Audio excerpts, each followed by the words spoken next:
Hello everybody, my name is Gabrielle Ray and I will be presenting you cases of the missing and unidentified and unsolved homicides as well. And today is my first case, and today I will be presenting you the story of the disappearance of Anjanette Marie Piotrowski from Hamburg, New York. Her date of birth is August 13th, 1973. She is a white and Hispanic female, 5'3" and 100 pounds. She has long hair and it's blondish brown, and her eyes are the color hazel. She has a flower tattooed on her right breast, and she was last seen wearing a camo pink shirt, a black sweatshirt with a horse and the word Kentucky on it, and she was wearing light colored jeans and brown suede buck shoes. She was 21 years old at the time and possibly could have been of Native American descent. She was adopted when she was 5 years old and was especially close with her sister who lived in Mississippi. She moved out at the age of 17 but would come home briefly. She had an absolute stormy relationship with all the men in her life. That summer, Anjanette moved from Michigan up to Buffalo, New York with her fiance Dan. They ended up splitting up, and afterwards he moved back to Michigan and she moved in with Dan's father. And she spent the first days of her life overcoming a drug addiction because her mother was indeed a drug addict and passed on to her. She also suffered a lot of abuse as a child. She moved into a motel with him, which the relationship was described as fatherly, but police describe it as a romantic relationship. He wrote a check for an apartment that she was planning on moving into, but canceled it, and all her belongings were removed from the residence before reporting her missing. On the date of October 17th, 1994, she called in sick to her job around 1:30 p.m. And a mechanic later on remembered seeing her in a car with her former fiance's father, and she was sitting in the passenger seat of her own car. He stopped to check on his car that was in for repairs at the shop, and later on they went to Broderick Park in Buffalo, New York. Well, a quick summary of Broderick Park: the address is at 1170 Niagara Street, 14213. And recently underwent an $11 million makeover. The historic Terminal Underground Railroad between the U.S. and Canada, and it's located at the foot of Ferry Street and goes to the Niagara River. He later stopped by at the shop on the same day of October 17th with a different change of clothes, and she was not with him anymore.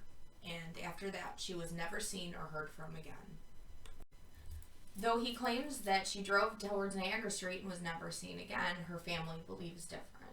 Her family knows that their relationship was strained, but she would never go that long without making contact with her family, especially her sister. He only claims that he had last seen her leaving Broderick Park while he left on foot during the argument, and the argument allegedly was over money.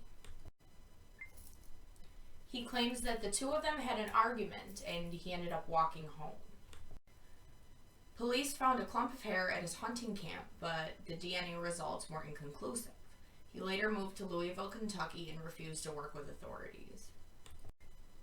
Police later put out a bulletin looking for a 1984 Crown Victoria with a license plate 3BV206. They were looking for the person that towed his car on October 16th from the area of South Park and Route 20 near the motel in which they were living in. Her car was later found in South Buffalo with a parking ticket dated October 19th, 1994. She left behind all money, clothes, her car, and 2 paychecks from her job.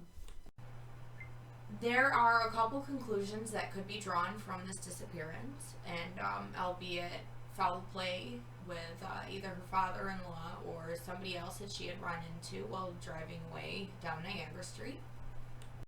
It is a possibility that she had gone back to Michigan and hasn't told any of her family or friends. Another possibility could be that Anjanette took her own life.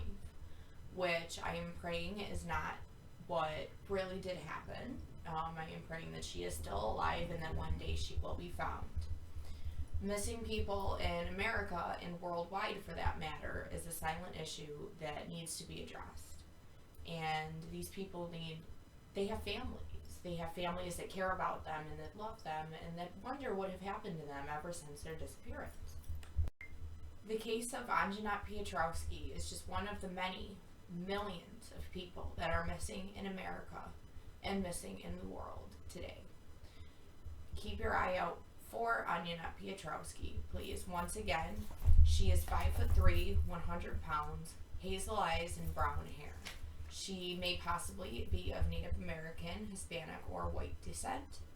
And she was... Today, Anjanette would be 46 years old. Only 21 years old at the time of her disappearance. When her father died in 2016, he was said to have been preceded in death by Anjanette. Thank you guys so much for tuning into this video. I hope you guys watch next week's as well. And for this being my first video, I am very, very happy to be doing what I'm doing. And I really, really, really want to be their voice. And I want to let them know that people do care about them still. And people are still looking, no matter how long the time has passed and no matter how little information there is, you know. Sometimes this is what they need to do to initiate leads and information. So I really hope that you guys watch the next one, and thank you so much once again. Good night.